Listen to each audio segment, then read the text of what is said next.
ਸਰਦਾਰ ਭਗਵੰਤ ਸਿੰਘ ਮਾਨ ਨੂੰ ਇਸ ਗੱਲ ਦੀ ਕਲੈਰਿਟੀ ਹੋਣੀ ਚਾਹੀਦੀ ਹੈ ਵੀ ਜਿਹੜੇ ਗਵਰਨਰ ਨੇ ਉਹ ਸਟੇਟ ਦੇ ਕਨਸਟੀਟਿਊਸ਼ਨਲ ਹੈਡ ਨੇ। ਵੈਸਟ ਬੰਗਾਲ ਹੈ, ਉੜੀਸਾ ਹੈ, ਉੱਥੇ ਵੀ ਦੂਜੀ ਪਾਰਟੀ ਦੀਆਂ ਸਰਕਾਰਾਂ ਨੇ, ਰੀਜਨਲ ਪਾਰਟੀ ਦੀਆਂ, ਉਹਨਾਂ ਨਾਲ ਕਿਉਂ ਨਹੀਂ ਉੱਥੇ ਗਵਰਨਰ ਸਾਹਿਬ ਦਾ ਕੋਈ ਆਪਸ ਵਿੱਚ ਨੁਕਤਾਚਾਨੀ ਹੁੰਦੀ। ਇਹਨਾਂ ਨੂੰ ਸਿਸਟਮ ਦਾ ਪਤਾ ਹੀ ਕੁਛ ਨਹੀਂ। ਪਹਿਲੇ ਕੋਈ ਚੀਜ਼ ਕਰ ਲੈਂਦੇ ਨੇ, ਫਿਰ ਉਹ ਵਾਪਸ ਲੈ ਲੈਂਦੇ ਨੇ ਵੀ ਸਾਡੀ ਸਰਕਾਰ ਨੇ ਰੋਲ ਬੈਕ ਕਰ। ਜਿੰਨੀ ਦੇਰ ਤੱਕ ਇੱਕ ਸੁਖਾਵਾਂ ਮਾਹੌਲ ਇੱਕ ਮੁੱਖ ਮੰਤਰੀ ਦਾ ਗਵਰਨਰ ਨਾਲ ਨਹੀਂ ਹੋਏਗਾ ਤੇ ਸੂਬੇ ਨੂੰ ਉਹਦਾ ਬਹੁਤ ਵੱਡਾ ਨੁਕਸਾਨ ਹੋਏਗਾ। ਤੁਸੀਂ ਕਨਸਟੀਟਿਊਸ਼ਨਲ ਹੈਡ ਹੋ, ਕੱਲ੍ਹ ਨੂੰ ਸੂਬੇ ਦੇ ਵਿੱਚ ਕਿਸੇ ਚੀਜ਼ ਦੀ ਦੁਰਵਰਤੋਂ ਹੋ ਰਹੀ ਹੈ ਤੇ ਕੀ ਗੱਲ ਉਹ ਕਨਸਟੀਟਿਊਸ਼ਨਲ ਹੈਡ ਨੂੰ ਇੰਨੀ ਪਾਵਰ ਨਹੀਂ ਵੀ ਉਹ ਪੁੱਛ ਵੀ ਸਕਦੇ। ਅੱਜ ਜੋ ਭਗਵੰਤ ਮਾਨ ਜੀ ਜਿਸ ਨਜ਼ਰੀਏ ਨਾਲ ਔਰ ਜਿਸ ਕੁੜੱਤਣ ਦੇ ਨਾਲ ਅੱਜ ਗਵਰਨਰ ਸਾਹਿਬ ਨੂੰ ਉਹਨਾਂ ਨਾਲ ਆਪਣੇ ਦਸਤ ਪੰਜੇ ਫਸਾਏ ਫਿਰਦੇ ਆ, ਉਹ ਸਟੇਟ ਲਈ ਚੰਗੀ ਗੱਲ ਨਹੀਂ, ਪਾਰਟੀ ਲਈ ਚੰਗੀ ਗੱਲ ਨਹੀਂ, ਲੋਕਾਂ ਲਈ ਚੰਗੀ ਗੱਲ। 15 ਦਿਨ ਦੇ ਵਿੱਚ ਜਵਾਬ ਮੰਗਿਆ ਸੀਗਾ, ਲੇਕਿਨ ਦੂਜੇ ਦਿਨ ਹੀ ਮੁੱਖ ਮੰਤਰੀ ਨੇ ਜਵਾਬ ਦਿੱਤਾ। ਕਹਿੰਦੇ ਕਿ ਤੁਸੀਂ ਕਿਸ ਆਧਾਰ ਤੇ ਚੁਣੇ ਜਾਂਦੇ ਹੋ। ਬੰਦਾ ਆਪਣੇ ਤੋਂ ਵੱਡੇ ਨੂੰ, ਬਜ਼ੁਰਗ ਨੂੰ ਇਸ ਤਰੀਕੇ ਨਾਲ ਜੇ ਨੁਕਤਾਚੀਨੀ ਕਰੇਗਾ ਉਹਦਾ ਨੁਕਸਾਨ ਹੁੰਦਾ ਹੈ, ਨਾ ਕਿ ਉਹਦੀ ਉਹਨਾਂ ਨੂੰ ਕੋਈ ਬੜਤ ਮਿਲਦੀ। ਪੰਜਾਬ ਦੇ ਵਿੱਚ ਸਿਆਸਤ ਪੱਕੀ ਹੈ। ਸਿਆਸਤ ਪੱਕਤ ਦਾ ਕਾਰਨ ਸਰਕਾਰ ਤੇ ਰਾਜਪਾਲ ਦਾ ਆਮਨੇ ਸਾਹਮਣੇ ਹੋਣਾ। ਪਹਿਲਾਂ ਰਾਜਪਾਲ ਦੇ ਵੱਲੋਂ ਮੈਸੇਜ ਜਿਹੜਾ ਇੱਕ ਲੈਟਰ ਲਿਖ ਕੇ ਔਰ ਜਵਾਬ ਮੰਗਿਆ ਗਿਆ ਸੀ ਮੁੱਖ ਮੰਤਰੀ ਤੋਂ, ਔਰ ਦੂਸਰੀ ਜਗ੍ਹਾ ਤੇ ਮੁੱਖ ਮੰਤਰੀ ਨੇ ਆਪਣਾ ਲੈਟਰ ਲਿਖ ਕੇ ਗਵਰਨਰ ਤੋਂ ਹੀ ਸਵਾਲ ਪੁੱਛ ਲਿਆ।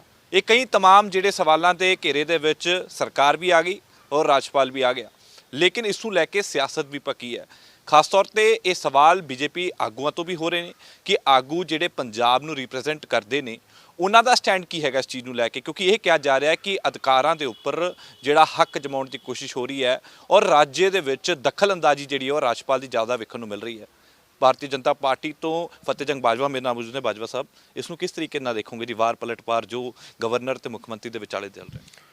ਦੇਖੋ, ਬੜੀ ਬਦਕਿਸਮਤੀ ਦੀ ਗੱਲ ਹੈ ਵੀ ਇੱਕ ਚੀਜ਼ ਤੇ ਸਰਦਾਰ ਭਗਵੰਤ ਸਿੰਘ ਮਾਨ ਨੂੰ ਇਸ ਗੱਲ ਦੀ ਕਲੈਰਿਟੀ ਹੋਣੀ ਚਾਹੀਦੀ ਹੈ ਵੀ ਜਿਹੜੇ ਗਵਰਨਰ ਨੇ ਉਹ ਸਟੇਟ ਦੇ ਕਨਸਟੀਟਿਊਸ਼ਨਲ ਹੈਡ ਨੇ, ਔਰ ਕਨਸਟੀਟਿਊਸ਼ਨਲ ਹੈਡ ਨੂੰ ਹਰ ਜ਼ਰੂਰਤ ਮਹਿਸੂਸ ਜਦੋਂ ਹੁੰਦੀ ਹੈ ਵੀ ਸਟੇਟ ਕਿਸੇ ਤਰੀਕੇ ਨਾਲ ਠੀਕ ਨਹੀਂ ਚੱਲ ਰਹੀ ਜਾਂ ਕਿਸੇ ਚੀਜ਼ ਦੀ ਉਲੰਘਣਾ ਹੋ ਰਹੀ ਹੈ, ਤੇ ਗਵਰਨਰ ਸਾਹਿਬ ਨੇ ਜੇਕਰ ਮੁੱਖ ਮੰਤਰੀ ਨੂੰ ਪੁੱਛ ਲਿਆ ਤੇ ਉਹਦੇ ਵਿੱਚ ਕੋਈ ਇਤਰਾਜ਼ ਨਹੀਂ ਹੋਣਾ ਚਾਹੀਦਾ ਮੁੱਖ ਮੰਤਰੀ ਸਾਹਿਬ ਨੂੰ। ਔਰ ਮੁੱਖ ਮੰਤਰੀ ਸਾਹਿਬ ਦੀ ਜਿਹੜੀ ਐਰੋਗੈਂਸ ਹੈ, ਜਿਹੜੀ ਇਹ ਗੱਲ ਕਹਿੰਦੇ ਵੀ ਮੈਂ 3 ਕਰੋੜ ਪੰਜਾਬ ਦੇ ਲੋਕਾਂ ਨੂੰ ਜਿਹੜਾ ਜਵਾਬ ਦੇ, ਨਾ ਕਿ ਮੈਂ ਇੱਕ ਸੈਂਟਰ ਗੌਰਮੈਂਟ ਦੇ ਥਾਪੇ ਹੋਏ ਗਵਰਨਰ ਦਾ। ਤੁਸੀਂ ਇਹ ਚੀਜ਼ ਆਮ ਆਦਮੀ ਪਾਰਟੀ ਦੀ ਇੱਕ ਇਹਨਾਂ ਦਾ ਇਸ ਕਿਸਮ ਦਾ ਵਿਵਹਾਰ ਹੈ। ਤੁਸੀਂ ਦਿੱਲੀ ਦੇਖ ਲਓ, ਉੱਥੇ ਵੀ ਲੈਫਟੀਨੈਂਟ ਗਵਰਨਰ ਨਾਲ 24 ਘੰਟੇ ਇਹਨਾਂ ਦਾ ਬੱਤੀ ਦੇ ਐਂਕੜੇ ਤੁਰੇ ਰਹਿੰਦੇ ਨੇ। ਇਸੇ ਤਰੀਕੇ ਤੁਸੀਂ ਪੰਜਾਬ 'ਚ ਦੇਖ ਲਓ, ਬਾਕੀ ਸੂਬਿਆਂ ਦੇ ਵਿੱਚ ਵੀ, ਫੋਰ ਐਗਜ਼ਾਮਪਲ ਵੈਸਟ ਬੰਗਾਲ ਹੈ, ਉੜੀਸਾ ਹੈ, ਉੱਥੇ ਵੀ ਦੂਜੀ ਪਾਰਟੀ ਦੀਆਂ ਸਰਕਾਰਾਂ ਨੇ, ਰੀਜਨਲ ਪਾਰਟੀ ਦੀਆਂ, ਉਹਨਾਂ ਨਾਲ ਕਿਉਂ ਨਹੀਂ ਉੱਥੇ ਗਵਰਨਰ ਸਾਹਿਬ ਦਾ ਕੋਈ ਆਪਸ ਵਿੱਚ ਨੁਕਤਾਚਾਨੀ ਹੁੰਦੀ। ਉਹ ਇਸੇ ਕਰਕੇ ਹੈ। ਇਹ ਨੁਕਤਾਚੀਨੀ ਦਾ ਕਾਰਨ ਇਹ ਹੈ ਇਹਨਾਂ ਦੀ ਐਰੋਗੈਂਸ, ਔਰ ਫਿਰ ਸੈਕੰਡਲੀ ਇਹਨਾਂ ਨੂੰ ਸਿਸਟਮ ਦਾ ਪਤਾ ਹੀ ਕੁਛ ਨਹੀਂ। ਪਹਿਲੇ ਕੋਈ ਚੀਜ਼ ਕਰ ਲੈਂਦੇ ਨੇ, ਫਿਰ ਉਹ ਵਾਪਸ ਲੈ ਲੈਂਦੇ ਨੇ ਵੀ ਸਾਡੀ ਸਰਕਾਰ ਨੇ ਰੋਲ ਬੈਕ ਕਰਤੀ। ਇਹ ਇੱਕ ਕਾਰਨ ਹੈ ਵੀ ਦੇਖੋ, ਜਿੰਨੀ ਦੇਰ ਤੱਕ ਇੱਕ ਸੁਖਾਵਾਂ ਮਾਹੌਲ ਇੱਕ ਮੁੱਖ ਮੰਤਰੀ ਦਾ ਗਵਰਨਰ ਨਾਲ ਨਹੀਂ ਹੋਏਗਾ ਤੇ ਸੂਬੇ ਨੂੰ ਉਹਦਾ ਬਹੁਤ ਵੱਡਾ ਨੁਕਸਾਨ ਹੋਏਗਾ। ਪਰ ਮੰਨਦੇ ਹੋ ਕਿ ਕਿਹਾ ਜਾ ਰਿਹਾ ਕਿ ਗਵਰਨਰ ਦਖਲਅੰਦਾਜ਼ੀ ਜ਼ਿਆਦਾ ਕਰ ਰਹੇ ਨੇ। ਸੂਬੇ ਦਾ ਕੰਮ ਹੈ, ਮੁੱਖ ਮੰਤਰੀ ਦੇ ਕਾਗਜ਼ਕਾਲ ਦੇ ਵਿੱਚ ਆਉਂਦਾ, ਭਾਵੇਂ ਉਹ ਟੀਚਰਾਂ ਨੂੰ, ਪ੍ਰਿੰਸੀਪਲਾਂ ਨੂੰ ਸਿੰਗਾਪੁਰ ਭੇਜਣਾ, ਲੇਕਿਨ ਉਸਦੇ ਵੀ ਦਖਲਅੰਦਾਜ਼ੀ ਕਰਨਾ, ਬਾਰ-ਬਾਰ ਸਵਾਲ ਪੁੱਛਣਾ, ਇਹ ਸਹੀ ਨਹੀਂ ਹੈ। ਮੇਰੀ ਇੱਕ ਗੱਲ ਸੁਣੋ, ਦਖਲਅੰਦਾਜ਼ੀ ਕੀ ਹੈ? ਤੁਸੀਂ ਕਨਸਟੀਟਿਊਸ਼ਨਲ ਹੈਡ ਹੋ, ਕੱਲ੍ਹ ਨੂੰ ਸੂਬੇ ਦੇ ਵਿੱਚ ਕਿਸੇ ਚੀਜ਼ ਦੀ ਦੁਰਵਰਤੋਂ ਹੋ ਰਹੀ ਹੈ ਤੇ ਕੀ ਗੱਲ ਉਹ ਕਨਸਟੀਟਿਊਸ਼ਨਲ ਹੈਡ ਨੂੰ ਇੰਨੀ ਪਾਵਰ ਨਹੀਂ ਵੀ ਉਹ ਪੁੱਛ ਵੀ ਸਕਦੇ? ਤੇ ਜਵਾਬ ਤੇ ਉਹਨਾਂ ਦੇ ਗਾਂ ਅਫਸਰਾਂ ਨੇ ਦੇਣੇ ਨੇ, ਨਾ ਕਿ ਮੁੱਖ ਮੰਤਰੀ ਸਾਹਿਬ ਨੇ ਕੁਝ ਉਹਦਾ ਜਵਾਬ ਦੇਣਾ। ਜਵਾਬ ਬਣਾ ਕੇ ਜੇ ਗਵਰਨਰ ਸਾਹਿਬ ਕਿਸੇ ਗੱਲ ਦੀ ਪੁੱਛਗਿੱਛ ਕਰਦੇ ਨੇ ਤੇ ਤੁਸੀਂ 4 ਲਾਈਨਾਂ ਲਿਖ ਕੇ ਭੇਜ ਦਿਓ। ਇਹਦੇ ਵਿੱਚ ਕਨਫਰੰਟ੍ਰੇਸ਼ਨ ਦੀ ਕੀ ਲੋੜ ਹੈ ਜਿਹਦੇ ਵਿੱਚ ਕਿਹਾ ਜੀ ਵੀ ਮੈਂ ਤੁਹਾਨੂੰ ਜਵਾਬ ਦੇ ਹੀ ਨਹੀਂ? ਇਹਦਾ ਮਤਲਬ ਤੇ ਇਹ ਹੈ ਵੀ ਇੱਕ ਐਸਐਸਪੀ ਕਹਿੰਦਾ ਵੀ ਮੈਂ ਤਾਂ ਡੀਜੀਪੀ ਨੂੰ ਮੰਨਦਾ ਹੀ ਨਹੀਂ। ਪਾਵਰ ਚੇਅਰ ਦੀ ਐਸਐਸਪੀ ਦੀ ਜ਼ਿਆਦਾ ਹੈ, ਡੀਜੀਪੀ ਤੋਂ ਉਹਨਾਂ ਨੂੰ ਇਹ ਚੈਲੰਜ ਕਰਨ ਵੀ ਮੈਂ ਤੁਹਾਨੂੰ ਜਵਾਬ ਦੇ ਹੀ ਨਹੀਂ ਆ। ਇੱਕ ਕੋਈ ਗੱਲ ਬਣਦੀ ਹੈ? ਇਹ ਸੇਮ ਚੀਜ਼ ਅੱਜ ਜੋ ਭਗਵੰਤ ਮਾਨ ਜੀ ਜਿਸ ਨਜ਼ਰੀਏ ਨਾਲ ਔਰ ਜਿਸ ਕੁੜੱਤਣ ਦੇ ਨਾਲ ਅੱਜ ਗਵਰਨਰ ਸਾਹਿਬ ਨੂੰ ਉਹਨਾਂ ਨਾਲ ਆਪਣੇ ਦਸਤ ਪੰਜੇ ਫਸਾਏ ਫਿਰਦੇ ਆ, ਉਹ ਸਟੇਟ ਲਈ ਚੰਗੀ ਗੱਲ ਨਹੀਂ, ਪਾਰਟੀ ਲਈ ਚੰਗੀ ਗੱਲ ਨਹੀਂ, ਲੋਕਾਂ ਲਈ ਚੰਗੀ ਗੱਲ ਨਹੀਂ। ਇਹਦਾ ਨੁਕਸਾਨ ਅਲਟੀਮੇਟਲੀ ਸੂਬੇ ਨੂੰ ਹੋਏਗਾ। ਭਾਈ ਸਾਹਿਬ 15 ਦਿਨ ਦੇ ਵਿੱਚ ਜਵਾਬ ਮੰਗਿਆ ਸੀਗਾ, ਲੇਕਿਨ ਦੂਜੇ ਦਿਨ ਹੀ ਮੁੱਖ ਮੰਤਰੀ ਨੇ ਜਵਾਬ ਦਿੱਤਾ, ਕਹਿੰਦੇ ਕਿ ਤੁਸੀਂ ਕਿਸ ਆਧਾਰ ਤੇ ਚੁਣੇ ਜਾਂਦੇ ਹੋ, ਇਸ ਦਾ ਲੋਕਾਂ ਨੂੰ ਮਤਲਬ ਸਪਸ਼ਟੀਕਰਨ ਦਿਓ। ਇਹਦੇ ਕੱਲ ਨੂੰ ਫਿਰ ਇਹ ਕਹਿਣਗੇ ਵੀ ਰਾਸ਼ਟਰਪਤੀ ਨੂੰ ਕੌਣ ਚੁਣ ਕੇ ਭੇਜਦਾ ਯਾਰ, ਇਹ ਤੇ ਕਮਾਲ ਦੀ ਗੱਲ ਹੈ। ਇਹਦਾ ਮਤਲਬ ਵੀ ਇੱਕ ਸਵਾਲ ਅਗਲੇ ਨੂੰ ਉਹਨੇ ਗਲਤੀ ਕੀ ਕੀਤੀ ਵੀ ਉਹਨਾਂ ਕੋਈ ਚੀਜ਼ਾਂ ਦਾ ਸਪਸ਼ਟੀਕਰਨ ਮੰਗ ਲਿਆ, ਤੇ ਇਹ ਤੁਸੀਂ ਕਹਿਣ ਵੀ ਤੁਹਾਨੂੰ ਕੌਣ ਚੁਣ ਕੇ ਲਿਆਂਦਾ, ਤੁਸੀਂ ਦੱਸੋ। ਇਹ ਮੈਂ ਸਮਝਣਾ ਉਹਨਾਂ ਦੀ ਲਿਆਕਤ 'ਚ ਕਮੀ ਹੈ। ਮੈਂ ਕੋਈ ਇਹ ਨਹੀਂ ਗੱਲ ਕਹਿੰਦਾ ਵੀ ਇਹ ਆਫਟਰ ਆਲ ਇੱਕ ਚੰਗੀ ਸੋਚ ਔਰ ਲਿਆਕਤ ਦੀ ਇਹ ਚੀਜ਼ ਕਦੀ ਵੀ ਬੰਦਾ ਆਪਣੇ ਤੋਂ ਵੱਡੇ ਨੂੰ, ਬਜ਼ੁਰਗ ਨੂੰ ਇਸ ਤਰੀਕੇ ਨਾਲ ਜੇ ਨੁਕਤਾਚੀਨੀ ਕਰੇਗਾ ਉਹਦਾ ਨੁਕਸਾਨ ਹੁੰਦਾ ਹੈ, ਨਾ ਕਿ ਉਹਨਾਂ ਨੂੰ ਕੋਈ ਬੜਤ ਮਿਲਣੀ ਹੈ। ਇਸ ਗੱਲ ਤੁਸੀਂ ਸਰਕਾਰ ਦੇ ਵਿੱਚ ਰਹੇ ਹੋ, ਹੁਣ ਜਿਸ ਤਰੀਕੇ ਦੇ ਨਾਲ ਸਵਾਲ ਚੱਕੇ ਜਾ ਰਹੇ ਨੇ, ਕਹਿੰਦੇ ਕਿ ਕੇਂਦਰ ਸਰਕਾਰ ਲਗਾਤਾਰ ਪੰਜਾਬ ਦੇ ਵਿੱਚ ਦਖਲਅੰਦਾਜ਼ੀ ਕਰਨ ਦਾ ਕੰਮ ਕਰ ਰਹੀ ਹੈ। ਅੱਜ ਮਹੱਲਾ ਕਲੀਨਿਕ ਨੂੰ ਲੈ ਕੇ ਵੀ ਬਿਆਨ ਕਰ ਦਿੱਤਾ ਗਿਆ ਕਿ ਕੇਂਦਰ ਸਰਕਾਰ ਨੇ ਪੈਸੇ ਦਿੱਤੇ ਸੀਗੇ, ਉਹਨਾਂ ਦੀ ਯੋਜਨਾ ਸੀ, ਲੇਕਿਨ ਇਹਨਾਂ ਨੇ ਮਹੱਲਾ ਕਲੀਨਿਕ ਦੇ ਉੱਪਰ ਆਪਣੇ ਨਾਮ ਚਿਪਕਾ ਕੇ ਤੇ ਕੇਂਦਰ ਦੇ ਪੈਸੇ ਨੂੰ ਪੰਜਾਬ ਦਾ ਪੈਸਾ ਦਿਖਾ ਕੇ ਜਿਹੜਾ ਉਹ ਕਰ ਲਿਆ। ਦੇਖੋ ਕਿਸੇ ਹੱਦ ਤੱਕ ਤੇ ਬਿਲਕੁਲ ਠੀਕ ਗੱਲ ਹੈ। ਤੁਸੀਂ ਮੈਨੂੰ ਇੱਕ ਗੱਲ ਦੱਸੋ, ਜਿਹੜੀਆਂ ਡਿਸਪੈਂਸਰੀਆਂ ਪਿੰਡਾਂ 'ਚ ਚੱਲ ਰਹੀਆਂ ਸੀ ਉਹਨਾਂ 'ਚ ਕੀ ਨੁਕਸ ਸੀ ਜੀ? ਤੇ ਜਿਹੜੇ ਇੱਕ ਸੇਵਾ ਕੇਂਦਰ ਲੈਟ ਅਸ ਸੇ ਲੋਕਾਂ ਦੀ ਬਿਹਤਰੀ ਤੇ ਲੋਕਾਂ ਦੇ ਕੰਮ ਵਾਸਤੇ, ਉਹਨਾਂ ਦੀ ਸਹੂਲਤ ਵਾਸਤੇ ਜੇ ਅਕਾਲੀ ਸਰਕਾਰ ਨੇ ਉਸ ਵੇਲੇ ਇਹ ਬਣਾਏ ਤੇ ਉਹਨਾਂ ਨੂੰ ਤੁਸੀਂ ਰੰਗ ਰੋਗਨ ਕਰਕੇ ਤੇ ਕੱਲੀ ਆਪਣੀ PR ਐਕਸਰਸਾਈਜ਼, ਉਹੀ ਡਾਕਟਰ ਨੇ ਡਿਸਪੈਂਸਰੀਆਂ ਬੰਦ ਕਰਤੀਆਂ ਤੇ ਇੱਥੇ ਉਹ ਮੁਹੱਲਾ ਕਲੀਨਿਕ ਦਾ ਨਾਂ ਦੇ ਦਿੱਤਾ। ਦੇਖੋ ਗੱਲ ਇਹ ਨਹੀਂ, ਹੁਣ ਜਦੋਂ ਸੈਂਟਰ ਦੀ ਸਰਕਾਰ, ਤੁਸੀਂ ਤੁਹਾਡੇ MOU ਸਾਈਨ ਹੋਏ ਹੁੰਦੇ ਨੇ, ਤੁਸੀਂ ਜਦੋਂ ਉੱਥੇ ਪੈਸਾ ਇਹਨਾਂ ਨੂੰ ਭੇਜਦੇ ਹੋ ਸੂਬੇ ਨੂੰ ਵੀ ਇਹ ਫਲਾਣੇ ਜਿਹੜੇ ਰੂਰਲ ਤੁਹਾਡੇ ਡਿਸਪੈਂਸਰੀਜ਼ ਨੇ ਜਾਂ ਸ਼ਹਿਰਾਂ ਵਾਲੀਆਂ ਜਿਹੜੇ ਛੋਟੇ PHCs ਨੇ, ਉਹਨਾਂ ਲਈ ਅਸੀਂ ਆਹ ਫੰਡ ਹੈ ਫਲਾਣੇ ਕੰਮਾਂ ਲਈ ਅਸੀਂ ਭੇਜ ਰਹੇ ਹਾਂ। ਤੇ ਜੇ ਉਹ ਫੰਡ ਤੁਹਾਡੀ ਡਿਸਪੈਂਸਰੀ ਨਾ ਹੋਏ, ਤੁਸੀਂ ਉਹ ਚੁੱਕ ਕੇ ਮਹੱਲਾ ਕਲੀਨਿਕ ਦਾ ਉਹਨੂੰ ਨਾਂ ਦੇਤਾ, ਤੇ ਜਿਹੜੀ ਪਬਲਿਕ ਹੈਲਥ ਸੈਂਟਰ ਹੈ ਉਹਨੂੰ ਤੁਸੀਂ ਐਡਾ ਵੱਡੇ ਨੂੰ ਛੋਟਾ ਬਣਾ ਦਿਓ, ਤੇ ਉਹ ਪੈਸੇ ਕਿੱਥੇ ਲੱਗਣਗੇ, ਕਿਵੇਂ ਲੱਗਣਗੇ? ਉਹਦਾ ਜਵਾਬ ਤੇ ਅਲਟੀਮੇਟਲੀ ਫਿਰ ਸੈਂਟਰ ਨੂੰ ਹੋਣਾ ਪੈਣਾ ਵੀ ਪੈਸੇ ਦੀ ਦੁਰਵਰਤੋਂ ਹੋਈ। ਜੇ ਉਹ ਚੀਜ਼ ਸੈਂਟਰ ਦੀ ਸਰਕਾਰ ਨੇ ਗੱਲ ਕਹੀ ਹੈ ਵੀ ਦੇਖੋ ਕੱਲੀ PR ਐਕਸਰਸਾਈਜ਼ ਕਰਕੇ ਅੱਜ ਸਰਦਾਰ ਭਗਵੰਤ ਸਿੰਘ ਮਾਨ, ਤੁਸੀਂ ਕੀ ਸੋਚਦੇ ਹੋ ਜਿਹੜੇ ਕਰਪਸ਼ਨ ਦੇ ਕੇਸਿਸ ਦੇ ਵਿੱਚ ਇਹ ਭੇਜਦੇ ਨੇ, ਇਹ ਕੋਈ ਕਰਪਸ਼ਨ ਫੜਨ ਲਈ ਕਰਦੇ ਨੇ? ਇਹ ਕਿਹਨਾਂ ਦੀ PR ਐਕਸਰਸਾਈਜ਼ ਹੈ ਵੀ ਦੂਜੇ ਨੂੰ ਬਦਨਾਮ ਕਰੋ ਤੇ ਇਹ ਦੱਸੋ ਵੀ ਅਸੀਂ ਬਹੁਤ ਹਿੰਮਤ ਵਾਲੇ ਹਾਂ, ਅਸੀਂ ਆਹ ਕੰਮ ਕੀਤਾ, ਅਸੀਂ ਆਹ ਕੰਮ ਕੀਤਾ। ਹਾਂ, ਜਿੱਥੇ ਚੰਗੇ ਨੇ ਸਾਰਾ ਪੰਜਾਬ ਤੁਹਾਡੇ ਨਾਲ ਖਲੋਏਗਾ ਔਰ ਨਸ਼ਰ ਕਰਨਾ ਚਾਹੀਦਾ, ਪਰ ਜੇ ਕੱਲੀ ਇਹ PR ਐਕਸਰਸਾਈਜ਼ ਹੋਵੇ ਤੇ ਉਹਦੇ ਵਿੱਚੋਂ ਲੱਭੇ ਕੱਖ ਨਾ, ਤੇ ਫਿਰ ਇਹਦਾ ਖਮਿਆਜ਼ਾ ਕੌਣ ਭੁਗਤੂਗਾ? ਤੁਸੀਂ ਕਿਸੇ ਨੂੰ ਚੋਰ ਚੋਰ ਚੋਰ ਕਹਿਤਾ ਤੇ ਚੋਰੀ ਸਾਬਤ ਨਾ ਹੋਏ, ਫਿਰ ਉਹਦਾ ਜਿਹੜਾ ਨੁਕਸਾਨ ਉਸ ਬੰਦੇ ਨੂੰ, ਵਿਅਕਤੀ ਨੂੰ ਹੋਇਆ, ਉਹਦਾ ਖਮਿਆਜ਼ਾ ਕੌਣ ਭੁਗਤੂਗਾ? ਸੋ ਇਹਨਾਂ ਚੀਜ਼ਾਂ ਨੂੰ ਤੁਸੀਂ ਵੇਖੋ। ਅਲਟੀਮੇਟਲੀ ਤੁਸੀਂ ਬਿਜਲੀ ਦੀ ਗੱਲ ਆਪਾਂ ਲਾ ਕੇ ਲੈ ਲਈਏ, ਰੋਜ਼ ਪਰਸੋਂ ਕਿ ਚੌਥੀ ਅਖਬਾਰ ਦੇ ਵਿੱਚ ਅੰਗਰੇਜ਼ੀ ਦੀ, ਮੇਰੇ ਖਿਆਲ ਹਿੰਦੁਸਤਾਨ ਟਾਈਮਸ ਦੇ ਵਿੱਚ ਸੀ ਜਾਂ ਕਿਸੇ ਅਖਬਾਰ ਸੀਗਾ ਅੰਗਰੇਜ਼ੀ ਦੀ, ਜਿਹਦੇ ਵਿੱਚ ਉਹਨਾਂ ਲਿਖਿਆ ਸੀ ਵੀ 54 ਕਰੋੜ ਰੁਪਈਆ ਰੋਜ਼ ਦਾ ਘਟ ਰਿਹਾ PSPCL ਨੂੰ, ਬਿਜਲੀ ਮਹਿਕਮੇ ਨੂੰ ਰੋਜ਼ ਦਾ 54 ਕਰੋੜ, ਤੇ ਮਹੀਨੇ ਦਾ ਕਿੰਨਾ ਹੋ ਗਿਆ ਜੀ? 400 ਕਰੋੜ। ਮਹੀਨੇ ਦਾ 400 ਕਰੋੜ ਰੁਪਈਆ ਘਾਟਾ ਪੈ ਰਿਹਾ ਹੈ, ਜਿਹੜੀ ਇਹਨਾਂ ਨੇ ਬਿਜਲੀ ਫ੍ਰੀ ਕਰਨ ਵਾਲਾ 0 ਮੀਟਰ ਦੋ ਸਿਸਟਮ ਕੀਤਾ। ਕੀ ਪੁਰਾਣੀਆਂ ਸਰਕਾਰਾਂ ਨਹੀਂ ਸੀ ਕਰ ਸਕਦੀਆਂ? ਕੀ ਉਹਨਾਂ ਨੂੰ ਇਹ ਚੀਜ਼ਾਂ ਕਰਨੀਆਂ ਨਹੀਂ ਆਉਂਦੀਆਂ? ਹੁਣ ਜਦੋਂ ਇਹ ਬਿਲਕੁਲ ਡਿੱਗ ਪਊਗਾ ਮਹਿਕਮਾ, ਤੇ ਫਿਰ ਸਾਰਿਆਂ ਨੂੰ ਬਿੱਲ ਲਾਣਗੇ। ਹੁਣ ਇਹਨਾਂ ਨੇ ਕਰਤਾ ਨਾ ਉਹ ਮੀਟਰ ਲਾਓ ਜੀ, ਜਿਹੜੇ ਕੰਪਿਊਟਰਾਈਜ਼ ਨੇ, ਜਿਹੜਾ ਨਾਲ ਬਿੱਲ ਆਊਗਾ, ਪੈਸੇ ਹੋਣਗੇ ਤੇ ਚੱਲੂ ਬਿਜਲੀ ਮਿਲੂ, ਨਹੀਂ ਤੇ ਨਹੀਂ ਮਿਲੇਗੀ। ਅਗਲਾ ਸਟੈਪ ਹੀ ਹੈ। ਤੁਸੀਂ ਹੁਣ ਆ ਜਾਓ 1000 ਰੁਪਏ ਵਾਲੀ ਸਕੀਮ ਤੇ, ਇਹਨਾਂ ਦੀ ਗਰੰਟੀ ਇਹਨਾਂ ਨੇ ਉਹ ਵੀ ਕਰਨ ਦੀ ਕੋਸ਼ਿਸ਼ ਕਰਨੀ ਵੀ ਗਰੰਟੀ ਲੋਕਾਂ ਨੂੰ ਦਿੱਤੀ ਹੈ ਜਵਾਬਦੇਹ ਆ। 24 ਦੀ ਇਲੈਕਸ਼ਨਾਂ ਤੋਂ ਪਹਿਲੇ ਲੋਕ ਸਭਾ ਤੋਂ ਇਹ ਕਰਨ। ਇਸ ਜੋ 21 ਤਰੀਕ ਨੂੰ ਕੈਬਨਿਟ ਹੋਣ ਜਾ ਰਹੀ ਹੈ, ਉਸ ਦੇ ਵਿੱਚ ਹੋ ਸਕਦਾ ਹੈ ਕਿ ਅਨਾਉਂਸ ਕਰ। ਮੈਂ ਤਾਂ ਤੁਹਾਨੂੰ ਦੱਸਦਾ ਵੀ ਉਹ ਕਰਨਗੇ ਕਿੱਥੋਂ? ਪੈਸੇ ਕਿੱਥੋਂ ਲਿਆਣਗੇ? ਪੈਸੇ ਬੋਰੋ ਕਰਨਗੇ, ਲੋਨ ਚੱਕਣਗੇ, ਲੋਨ ਚੱਕ ਕੇ ਤੇ ਇਹ ਆਪਣੀ ਸਕੀਮ ਨੂੰ ਚਲਾਣਗੇ। ਤੇ ਪੰਜਾਬ ਸੂਬਾ ਕਿੱਧਰ ਨੂੰ ਜਾਊਗਾ। ਛੋਟੇ ਵੀਰ, ਮੈਂ ਇੱਕ ਤੁਹਾਨੂੰ ਸਵਾਲ ਪੁੱਛਦਾ, ਸਰਦਾਰ ਭਗਵੰਤ ਸਿੰਘ ਮਾਨ ਮੁੱਖ ਮੰਤਰੀ ਨੂੰ ਮੈਂ ਇੱਕ ਸਵਾਲ ਪੁੱਛਦਾ, ਅੱਧਾ ਯੂਥ ਤਾਂ ਪੰਜਾਬ ਦਾ ਬਾਹਰਲੇ ਮੁਲਕਾਂ 'ਚ ਚਲਾ ਗਿਆ।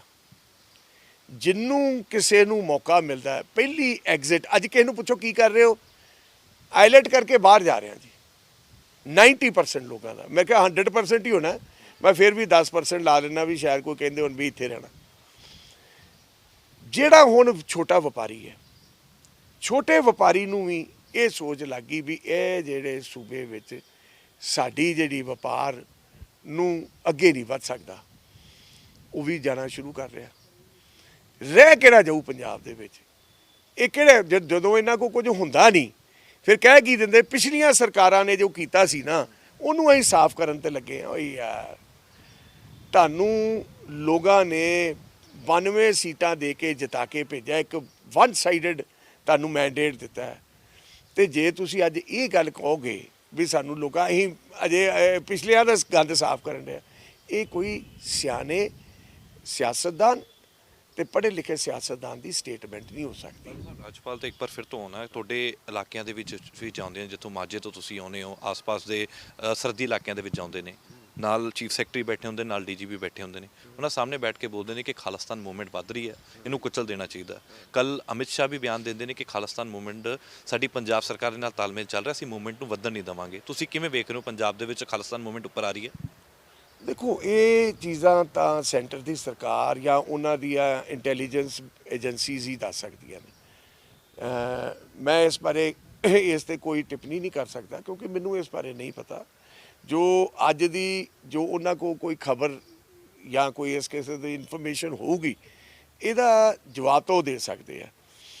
ਡੈਫੀਨੇਟਲੀ ਥ੍ਰੈਟ ਪੰਜਾਬ ਨੂੰ ਨਾਲ ਦੇ ਦੇਸ਼ ਤੋਂ ਹੈ ਹੀ ਹੈ ਤੇ ਦੇ ਅੰਡਰਸਟੈਂਡ ਵੀ ਹਰ ਕੋਸ਼ਿਸ਼ ਉਹਨਾਂ ਨੇ ਹੀਲਾ ਕਰਨਾ ਵੀ ਅਸੀਂ ਪੰਜਾਬ ਨੂੰ ਕਿਸੇ ਤਰੀਕੇ ਡੱਸ ਲਾ ਸਕੀਏ, ਜਿੱਦਾਂ ਬੰਗਲਾਦੇਸ਼ ਬਣਿਆ ਸੀ ਇੱਥੇ ਖਾਲਿਸਤਾਨ ਕ੍ਰੀਏਟ ਕਰ ਲਈਏ।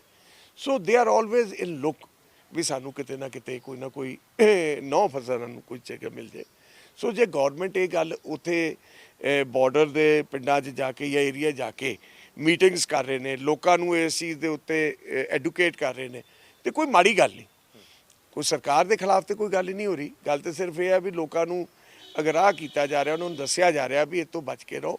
ਜੇ ਕੋਈ ਇਹੋ ਜਿਹੀ ਮੂਵਮੈਂਟ ਤੁਹਾਨੂੰ ਪਿੰਡਾਂ 'ਚ ਵਿਖਦੀ ਆਲੇ ਦੁਆਲੇ, ਕਿਉਂਕਿ ਬਹੁਤ ਸਾਰੇ ਲੋਕ ਭੇਸ ਬਦਲ ਕੇ, ਗੁਜਰਾਂ ਦੇ ਭੇਸ ਬਦਲ ਕੇ ਉਹ ਜਿਹੀ ਚੀਜ਼ ਲੈ ਕੇ ਆ ਜਾਂਦੇ ਨੇ। ਸੋ ਇਹਨਾਂ ਚੀਜ਼ਾਂ ਤੋਂ ਉਹਨਾਂ ਨੂੰ ਸੁਚੇਤ ਕਰਨ ਦੀ ਜੇਕਰ ਕੀਤੀ ਗਈ ਹੈ, ਕੋਈ ਮਾੜੀ ਗੱਲ ਨਹੀਂ। ਬਾਕੀ ਪੰਜਾਬ ਦੇ ਵਿੱਚ ਹਾਲਾਤ ਕੋਈ ਬਹੁਤੇ ਚੰਗੇ ਨਹੀਂ, ਮੈਂ ਤਾਂ ਇੰਨਾ ਕਹਿ ਸਕਦਾ। Law and order the situation ਛੋਟੇ ਵੀ ਤੁਸੀਂ ਰੋਜ਼ ਹੀ ਦੇਖਦੇ ਹੋ, ਕਿਤੇ ਖੋਹਾਂ 'ਤੇ ਸਮਝ ਲਓ ਇੱਕ ਤਰੀਕੇ ਦਾ ਇੱਕ ਇਹੋ ਜਿਹੀ ਚੀਜ਼ ਬਣ ਗਈ ਜਿੱਥੇ ਪੁਲਿਸ ਕੋਈ ਬਹੁਤਾ ਗੌਰ ਹੀ ਨਹੀਂ ਕਰਦੀ। ਔਰ ਜਿਹੜੇ ਹਾਲਾਤ, ਜਿਹੜੇ ਗੈਂਗਸਟਰਸ, ਜਿਹੜਾ ਇਹ ਸਾਰਾ ਕਲਚਰ ਚੱਲ ਪਿਆ, ਉਸ ਨੂੰ ਕੰਟਰੋਲ ਕਰਨਾ ਉਹਦੇ ਵਿੱਚ ਇਕੱਲੀ ਸਰਕਾਰ ਨਹੀਂ ਕਰ ਸਕਦੀ, ਸਾਰੀ ਸੁਸਾਇਟੀ ਨੂੰ ਉਸ ਦੇ ਉੱਤੇ ਅੱਗੇ ਆਉਣਾ ਪਊਗਾ ਤਾਂ ਕਿ ਪੰਜਾਬ ਦੇ ਵਿੱਚ ਜਿਹੜਾ 80-90 ਦੇ ਦਹਾਕਿਆਂ 'ਚ ਜੋ ਹਾਲਾਤ ਸੀ ਉਹ ਪੰਜਾਬ 'ਚ ਨਾ ਆਉਣ। ਇਹਦੇ ਲਈ ਸਾਨੂੰ ਸਾਰਿਆਂ ਨੂੰ, ਅਸੀਂ ਇਕੱਲੇ ਗੌਰਮੈਂਟ ਨੂੰ ਇਹਦੇ ਕਹਿ ਦਈਏ ਵੀ ਜੀ ਗੌਰਮੈਂਟ ਨਹੀਂ, ਇਹਦੇ ਵਿੱਚ ਸਾਡੇ ਸਾਰਿਆਂ ਦਾ ਰੋਲ ਬਣਦਾ ਹੈ, ਸਾਰੀ ਪਾਰਟੀ ਦੇ ਪੋਲੀਟੀਕਲ ਲੀਡਰਾਂ ਦਾ ਰੋਲ ਬਣਦਾ ਹੈ ਵੀ ਅਸੀਂ ਪੰਜਾਬ ਦੇ ਹਾਲਾਤ ਖਰਾਬ ਨਾ ਹੋਣ ਦੇ। ਸਭ ਇੱਕ ਵੱਡਾ ਐਕਸ਼ਨ ਸਰਕਾਰ ਦੇ ਵੱਲੋਂ ਲਿੱਤਾ ਗਿਆ, ਟੋਲ ਪਲਾਜ਼ੇ ਬੰਦ ਕੀਤੇ ਗਏ ਨੇ, 3 ਟੋਲ ਪਲਾਜ਼ੇ ਬੰਦ ਕੀਤੇ ਗਏ ਨੇਗੇ ਹੁਸ਼ਿਆਰਪੁਰ ਦੀ ਸਾਈਡ ਦੇ। ਤੁਸੀਂ ਕਿਵੇਂ ਵੇਖਦੇ ਹੋ ਜੀ? ਕਹਿੰਦੇ ਕਿ ਪੁਰਾਣੀ ਸਰਕਾਰਾਂ ਦੇ ਵੱਲੋਂ ਲੁੱਟ ਖਸੁੱਟ ਕੀਤੀ ਗਈ, ਆਪਸ 'ਚ ਰਮਨਾ ਮਿਲਵਾ ਗੇਮ ਸੀ ਕਿ ਸੜਕਾਂ ਤੱਕ ਨਹੀਂ, ਇਹ ਜਿਹੜੇ ਟੈਂਡਰ ਵਾਲੇ ਲੈਂਦੇ ਸੀ, ਠੇਕੇਦਾਰ ਹੁੰਦੇ ਸੀ, ਸੜਕਾਂ ਤੱਕ ਨਹੀਂ ਬਣਾਉਂਦੇ ਸੀ, ਲੇਕਿਨ ਪੈਸੇ ਲੋਕਾਂ ਤੋਂ ਲੱਖਾਂ ਦੀ ਗਿਣਤੀ ਦੇ ਵਿੱਚ ਜਿਹੜੇ ਨੇ ਉਹ ਲੈ ਲੈਂਦੇ ਸੀਗੇ। ਤੁਸੀਂ ਇਸ ਫੈਸਲੇ ਨੂੰ ਕਿਸ ਤਰੀਕੇ ਦੇ ਨਾਲ ਦੇਖਦੇ? ਤੁਸੀਂ ਉਹੀ ਗੱਲ ਦਾ ਸਵਾਲ ਦਾ ਜਵਾਬ ਦੇ ਦਿੱਤਾ ਨਾ ਵੀ ਪੁਰਾਣੀਆਂ ਸਰਕਾਰਾਂ ਕੀ ਕਰਦੀਆਂ ਸੀ। ਇੱਕ ਚੀਜ਼ ਮੈਂ ਭਗਵੰਤ ਸਿੰਘ ਜੀ ਮਾਨ ਹੋਰਾਂ ਨੂੰ, ਉਹਨਾਂ ਦੀ ਸਾਰੇ ਭਰਾਵਾਂ ਨੂੰ ਇਹ ਦੱਸਣਾ ਚਾਹੁੰਦਾ, ਕਦੀ ਵੀ ਕੋਈ ਤੁਸੀਂ ਪ੍ਰੋਜੈਕਟ ਲਾਉਂਦੇ ਹੋ, ਤੁਸੀਂ ਇੰਡਸਟਰੀ ਲਾਉਂਦੇ ਹੋ, 99% ਇੰਡਸਟਰੀ ਸਮੇਂ ਸਿਰ ਬਣਦੀ ਨਹੀਂ ਤੇ ਸਮੇਂ ਸਿਰ ਦੀਆਂ ਜਿਹੜੀਆਂ ਪ੍ਰੋਜੈਕਸ਼ਨਸ ਹੁੰਦੀਆਂ ਉਹਨਾਂ ਦੀਆਂ ਵੀ ਪਹਿਲੇ ਸਾਲ ਅਸੀਂ ਆਹ ਕਮਾਵਾਂਗੇ, ਫਿਰ ਆਹ ਕਮਾਵਾਂਗੇ, ਉਹ ਪੂਰੀਆਂ ਨਹੀਂ ਹੁੰਦੀਆਂ। ਤੇ ਤੁਸੀਂ 2-3 ਸਾਲਾਂ ਬਾਅਦ ਤੁਸੀਂ ਉਸ ਪ੍ਰੋਜੈਕਸ਼ਨ ਤੇ ਜਿੱਤੇ ਕੋਲ ਲੋਨ ਲਿਆ ਹੁੰਦਾ ਹੈ ਬੈਂਕਾਂ ਕੋਲ, ਜਿਹੜੀਆਂ ਇੰਸਟੀਟਿਊਸ਼ਨਸ ਨੇ ਉਹਨਾਂ ਨੂੰ ਤੁਸੀਂ ਦੁਬਾਰਾ ਰੀਵੈਲਿਊਏਟ ਕਰਦੇ ਹੋ ਵੀ ਜੇ ਸਾਨੂੰ ਸਮਾਂ ਦਿੱਤਾ ਜਾਏ, ਸਾਡੀਆਂ ਪ੍ਰੋਜੈਕਸ਼ਨਸ ਦੇ ਵਿੱਚ ਇਹ ਵਕਫਾ ਰਹਿ ਗਿਆ ਤਾਂ ਉਹਦੇ ਵਿੱਚ ਸਮਾਂ ਮਿਲਦਾ। ਇਹ ਕਹਿਣਾ ਵੀ ਜੀ ਆਹ ਫਲਾਨੀ ਚੀਜ਼ ਉਹਨਾਂ ਨੇ ਕਰਨੀ ਸੀ ਉਹ ਕੀਤੀ ਨਹੀਂ, ਆਫਟਰ ਆਲ ਰੋਡ ਕਾਰਪੇਟਿੰਗ, ਰੋਡ ਦੀ ਰਿਪੇਅਰਸ, ਉਹ ਸਾਰਾ ਕੁਝ ਤਾਂ ਕਰਨਾ ਹੀ ਪੈਂਦਾ। ਹਾਂ, ਜਿਹੜੀ ਪ੍ਰੋਜੈਕਸ਼ਨਸ ਉਹਨਾਂ ਨੇ ਸ਼ਾਇਦ ਇਹ, ਕਿਉਂਕਿ ਜਦੋਂ ਇਹ BOT ਸਿਸਟਮ ਹੈ, ਬਿਲਡ ਓਪਰੇਟ ਐਂਡ ਟਰਾਂਸਫਰ, ਮਤਲਬ ਇਹ ਹੈ ਵੀ ਤੁਸੀਂ ਇੱਕ ਠੇਕਾ ਲੈ ਲਿਆ ਵੀ ਸੜਕ ਦਾ ਸਟ੍ਰੈਚ ਹੈ ਫੋਰ ਐਗਜ਼ਾਮਪਲ 100 ਕਿਲੋਮੀਟਰ, ਤੇ ਤੁਸੀਂ 500 ਕਰੋੜ 'ਚ ਲੈ ਲਿਆ ਸਰਕਾਰ ਕੋਲੋਂ, ਤੇ ਤੁਸੀਂ 9 ਸਾਲਾਂ ਦੇ ਵਿੱਚ ਆਪਣੇ ਪੈਸੇ ਪੂਰੇ ਕਰਨੇ ਨੇ ਔਰ ਤੁਸੀਂ ਸਰਕਾਰ ਨੂੰ ਵਾਪਸ ਕਰ ਦੇਣੀ ਹੈ ਚੀਜ਼।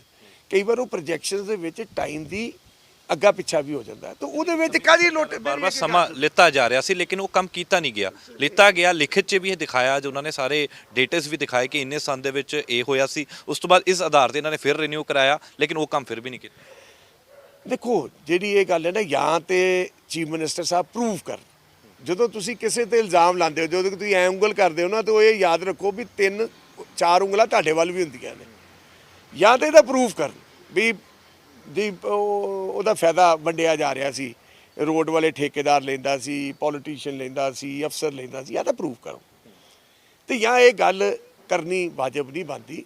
ਮੈਂ ਤਾਂ ਤੁਹਾਨੂੰ ਐਗਜ਼ਾਮਪਲ ਦਿੱਤਾ ਜਿੱਦਾਂ ਇੰਡਸਟਰੀ ਦੇ ਵਿੱਚ ਸਮੇਂ ਦਾ ਵਾਧਾ ਘਾਟਾ, ਹਾਂ ਤੁਹਾਨੂੰ ਪੈਸੇ 'ਚ ਛੋੜ ਦਿੱਤੀ ਹੈ, ਤੁਹਾਨੂੰ ਪੈਸੇ 'ਚ ਛੋੜ ਦਿੱਤੀ ਵੀ ਤੁਹਾਡਾ 600 ਕਰੋੜ ਬਣਦਾ, ਤੁਹਾਡਾ ਘਟਾ ਕੇ 300 ਕਰਤਾ, ਫਿਰ ਤੇ ਮੈਂ ਗੱਲ ਇਹਨਾਂ ਦੀ ਮੰਨ ਸਕਦਾ। ਪਰ ਜੇ ਤੁਹਾਡਾ 600 ਦਾ ਵਿਆਜ ਲਾ ਕੇ 650 ਤੁਹਾਨੂੰ ਵੀ ਵਾਪਸ ਕਰ ਦਿਓ, ਤੇ ਫਿਰ ਸਮੇਂ ਦੇ ਵਿੱਚ ਹਰ ਪ੍ਰੋਜੈਕਟ ਵਿੱਚ ਜਿਹੜਾ ਹੈ ਨਾ, ਤੁਸੀਂ ਜਦੋਂ ਵੀ ਕੋਈ ਪ੍ਰੋਜੈਕਟ ਲਾਓਗੇ ਕਿਸੇ ਇੰਡਸਟਰੀ ਵਾਲੇ ਕਿ ਸੜਕਾਂ ਵਾਲੇ ਨੂੰ ਪੁੱਛੋ, ਉਹਦੇ ਵਿੱਚ ਗੈਪ ਹੁੰਦਾ ਹੈ ਵੀ 10 to 15% ਜਿਹੜੀ ਹੈਗੀ ਹੈ ਉਹ ਉਹਦੇ ਵਿੱਚ ਹਮੇਸ਼ਾ ਗੈਪ ਹੁੰਦਾ ਵੀ ਜੇ ਇਹਦਾ ਵੱਧ ਵੀ ਸਕਦਾ, ਨਹੀਂ ਵੀ ਵੱਧ ਸਕਦਾ। ਸੋ ਇਹਦੇ ਵਿੱਚ ਕੱਢਣ ਪਾਉਣ ਨੂੰ, ਵੇਖਣ ਨੂੰ, ਤੁਸੀਂ ਕਿਸੇ ਨੂੰ ਲਬੇੜਨਾ, ਤੁਹਾਡੇ ਕੋਲ ਹੋਰ ਕੋਈ ਕੰਮ ਨਹੀਂ, ਤੁਹਾਡੇ ਕੋਲ ਇੰਡਸਟਰੀ ਪੰਜਾਬ 'ਚ ਆਈ ਨਹੀਂ, ਜਿਹੜੀ ਇੰਡਸਟਰੀ ਹੈ ਉਹ ਭੱਜ ਰਹੀ ਹੈ, ਤੇ ਇੱਕ ਪ੍ਰੋਜੈਕਟ 100 ਰੁਪਏ ਦਾ ਇਹ ਦੱਸ ਦਿਨ ਵੀ ਜਿੱਦਣ ਦੀ ਇਹ ਸਰਕਾਰ ਆਈ ਹੈ ਵੀ ਆਹ ਪ੍ਰੋਜੈਕਟ ਅਸੀਂ ਲੈ ਕੇ ਆਏ ਹਾਂ। ਜਿਹੜੇ ਪ੍ਰੋਜੈਕਟ ਲੱਗ ਰਹੇ ਨੇ, ਆ ਰਹੇ ਨੇ, ਇਹ ਪੁਰਾਣੇ ਪ੍ਰੋਜੈਕਟ, ਪੁਰਾਣੀਆਂ ਸਰਕਾਰਾਂ ਦੇ ਉਦੋਂ ਦੇ ਦਿੱਤੇ ਹੋਏ ਪ੍ਰੋਜੈਕਟ ਨੇ, ਜਿਹੜੇ ਅੱਜ ਇਨਵੈਸਟਮੈਂਟ ਪੰਜਾਬ 'ਚ ਮੋਹਾਲੀ 'ਚ ਕਿਤੇ ਹੋ ਰਹੀ ਹੈ। ਇੱਕ ਪ੍ਰੋਜੈਕਟ ਕੱਲ ਉਪਲਬਧੀ ਵੀ ਗਿਣਾਈ ਹੈ, 10 ਮਹੀਨੇ ਦਾ ਕਾਰਜਕਾਲ ਗਿਣਾਇਆ ਕਿ ਕੁਝ ਇਨਵੈਸਟ ਪੰਜਾਬ ਦੇ ਵਿੱਚ ਹੋਇਆ। ਕੱਲ ਵੇਰਵਾ ਦਿੱਤਾ ਉਹਨਾਂ ਨੇ ਆਪਣੀ ਪ੍ਰੈਸ ਕਾਨਫਰੰਸ ਦੇ ਵਿੱਚ। ਮੈਂ ਉਹ ਵੇਰਵਾ ਜ਼ਰੂਰ ਵੇਖਣਾ ਚਾਹਾਂਗਾ, ਤੇ ਮੈਂ ਸਮਝਦਾ ਵੀ ਇੱਕ ਸਾਂਝੀ ਸਟੇਜ ਹੋਣੀ ਚਾਹੀਦੀ ਹੈ, ਉਸ ਸਟੇਜ ਦੇ ਉੱਤੇ ਉਸ ਚੀਜ਼ ਦੀ ਡਿਸਕਸ਼ਨ ਹੋਣੀ ਚਾਹੀਦੀ ਹੈ ਵਿਦ ਹੂ ਸੂ, ਹਰ ਪਾਰਟੀ ਇੱਕ ਇੱਕ ਆਪਣਾ ਬੰਦਾ ਭੇਜੇ, ਤੇ ਉੱਤੇ ਲੈਟ ਪੀਪਲ ਆਫ ਪੰਜਾਬ ਨੂੰ, ਹੋ ਸਕਦਾ ਮੈਂ ਗਲਤ ਹੋਵਾਂ, ਮੇਰੇ ਐਂਕੜੇ ਗਲਤ ਹੋਣ, ਹੋ ਸਕਦਾ ਉਹ ਸਹੀ ਹੋਣ, ਹੋ ਸਕਦਾ ਉਹ ਗਲਤ ਹੋਣ, ਕਿਸੇ ਤੇ ਚਿੱਕੜ ਯਾਰ ਤੁਸੀਂ ਅੱਜ ਸੂਬਾ ਜਾ ਕਿੱਧਰ ਨੂੰ ਰਿਹਾ, ਅੱਜ ਪਹਿਲੀ ਵਾਰ ਜ਼ਿੰਦਗੀ 'ਚ ਤੁਸੀਂ 65 ਸਾਲਾਂ ਦਾ ਰਾਜ Punjab after partition, after independence, ਕਿੱਥੇ ਸਰਦਾਰ ਪ੍ਰਤਾਪ ਸਿੰਘ ਕੈਰੋਂ ਵਰਗੇ ਮੁੱਖ ਮੰਤਰੀ, ਤੇ ਹੁਣ ਮੈਂ ਦੂਜੇ ਬੰਨੇ ਨਾਂ ਨਹੀਂ ਲੈਣਾ, ਤੁਸੀਂ ਫਰਕ ਵੇਖੋ, ਕਿੱਥੇ ਉਹ ਸੂਬੇ ਜਿਹਦਾ ਮਾਣ ਸਾਰੇ ਕਰਦੇ ਸੀਗੇ, ਅੱਜ ਉਹ ਸੂਬੇ 'ਚ ਤੁਹਾਡੀ ਇੰਡਸਟਰੀ ਭੱਜ ਰਹੀ ਹੋਵੇ, ਲੱਗੀ ਇੰਡਸਟਰੀ, ਯੂਪੀ ਵਰਗੇ ਸੂਬੇ 'ਚ, ਯੂਪੀ ਦਾ ਛੋਟੇ ਵੀਰ ਮਾਹੌਲ ਠੀਕ ਹੋ ਗਿਆ, ਯੂਪੀ 'ਚ ਚੋਰੀਆਂ ਡਾਕੇ ਬੰਦ ਹੋ ਗਏ। ਇਹ ਗੈਂਗਸਟਰ ਦਾ ਰਿਵਾਜ ਯੂਪੀ 'ਚ ਚੱਲਦਾ ਸੀ ਜਦੋਂ ਫਰੌਤੀਆਂ ਲੈਂਦੇ ਸੀ, ਅੱਜ ਯੂਪੀ 'ਚ ਲੋਕ ਉਹ ਕਹਿੰਦੇ ਵੀ ਆਓ ਇਨਵੈਸਟ ਇਨ ਯੂਪੀ, ਔਰ ਵੇਖੋ ਇਨਵੈਸਟਮੈਂਟ ਕਿੰਨੀ ਜਾ ਰਹੀ ਹੈ। ਉਲਟਾ ਪੰਜਾਬ ਦੇ ਵਿੱਚ ਉਹ ਹਾਲਾਤ ਪੈਦਾ ਕਰਨੇ ਕਿਹਦਾ ਕੰਮ ਹੈ?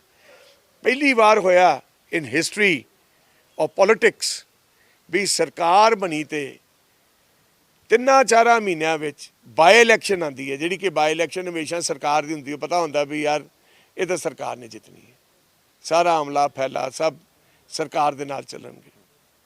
ਉਹ ਇਲੈਕਸ਼ਨ ਜਿਹੜਾ ਇਹਦਾ ਆਪਣਾ ਗੜ ਹੋਵੇ ਮੁੱਖ ਮੰਤਰੀ ਦਾ, 2.5 ਲੱਖ ਤੋਂ ਜਿੱਤੇ ਹੋਣ 4 ਮਹੀਨੇ ਪਹਿਲੇ, ਤੇ ਉੱਥੋਂ ਉਹ ਇਲੈਕਸ਼ਨ ਹਾਰ ਜਾਣ ਯਾਰ, ਤੇ ਦੂਜੀ ਇਲੈਕਸ਼ਨ ਜਲੰਧਰ ਤੋਂ ਇਹਨਾਂ ਨੂੰ ਆਜੂ। ਤੇ ਇੱਕ ਮੇਰੀ ਭਵਿੱਖਬਾਣੀ ਵੀ ਲਿਖ ਲਿਓ, ਜਿੱਦਣ ਇਹ ਜਲੰਧਰ ਦੀ ਇਲੈਕਸ਼ਨ ਹਾਰ ਗਏ, 4 ਤੋਂ 5 ਮਹੀਨਿਆਂ ਦੇ ਵਿੱਚ ਇਹ ਧੌਣ ਭਰਨੇ ਹੋ ਜਾਣੇ ਨੇ ਲੋਕਾਂ ਨੇ। ਸਰਕਾਰ, ਤੁਸੀਂ ਮੰਨਦੇ ਹੋ ਕਿ ਸਰਕਾਰ ਜੋ ਹਿੱਲ ਸਕਦੀ ਹੈ ਉਸ ਦੇ ਨਾਲ? ਹਿੱਲੇਗੀ, ਹਿੱਲ ਸਕਦੀ ਦੀ ਤਾਂ ਗੱਲ ਹੀ ਨਹੀਂ, ਹਿੱਲੇਗੀ। ਜਿਹੜੇ ਲੋਕਾਂ ਨੇ ਇਹ ਸਰਕਾਰ ਬਣਾਈ ਸੀ ਉਹੀ ਇਹਨਾਂ ਨੂੰ ਲਾਹਣ ਤੁਹਾਡੇ ਸਾਹਮਣੇ ਹੁਣ। ਬਹੁਤ ਬਹੁਤ ਧੰਨਵਾਦ। ਤੇ ਬਿਲਕੁਲ ਫਤਿਹ ਸਿੰਘ ਬਾਜਵਾ ਮੇਰੇ ਨਾਲ ਮੌਜੂਦ ਸੀ। ਕਹਿੰਦੇ ਸਰਕਾਰ ਹਿੱਲੂਗੀ 2000 ਜੋ ਹੁਣ ਬਾਈ ਇਲੈਕਸ਼ਨ ਜਲੰਧਰ ਦੇ ਵਿੱਚ ਹੋਣ ਜਾ ਰਿਹਾ, ਜੇਕਰ ਉਸ ਦੇ ਵਿੱਚ ਹਾਰ ਹੁੰਦੀ ਹੈ ਤੇ ਸਰਕਾਰ ਹਿੱਲੂਗੀ। ਇੱਕ ਵੱਡਾ ਸੰਕੇਤ ਹੈ ਔਰ ਕਹਿੰਦੇ ਭਵਿੱਖਬਾਣੀ ਕਰਦਾ ਕਿ ਉਸ ਦੇ ਨਾਲ ਹਿੱਲੂਗੀ। ਕੈਮਰਾਮੈਨ ਰਵਿੰਦਰ ਦੇ ਨਾਲ Dampreet Singh, living India news, Chandigarh.